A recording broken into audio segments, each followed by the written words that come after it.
On Monday, the White House is expected to unveil a rule cutting emissions from coal plants.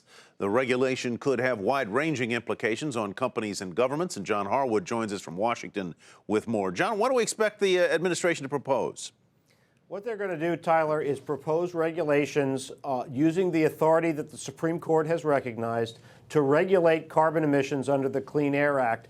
They're going to do it not through the sort of cap and trade system that the Congress rejected a couple of years ago, but they're going to do it by setting proportions that every state has to reduce their emissions and giving the states flexibility on how to achieve those reductions. So, John, you just mentioned cap and trade. I mean, compare, contrast. How is this really that different?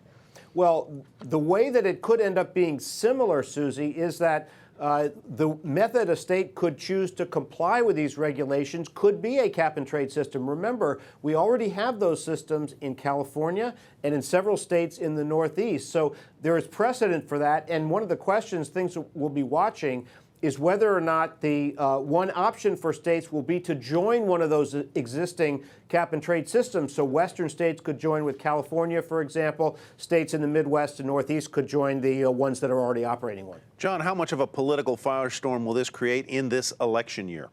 Very large, because you already have the trade groups representing the power industry complaining. The Obama administration hopes to split some elements of the power industry. For example, firms more reliant on coal will be much more deeply affected than those relying on natural gas, which is a lot cleaner burning. But you can expect battle lines to be drawn. And the core argument that Republicans and conservatives and industry are going to make is this is going to raise energy prices. And in fact, it is likely to do so. The question is, will the public accept that trade-off for the environmental benefits that will come from the system if it survives court challenge? Thanks, John. John Harwood reporting from Washington tonight.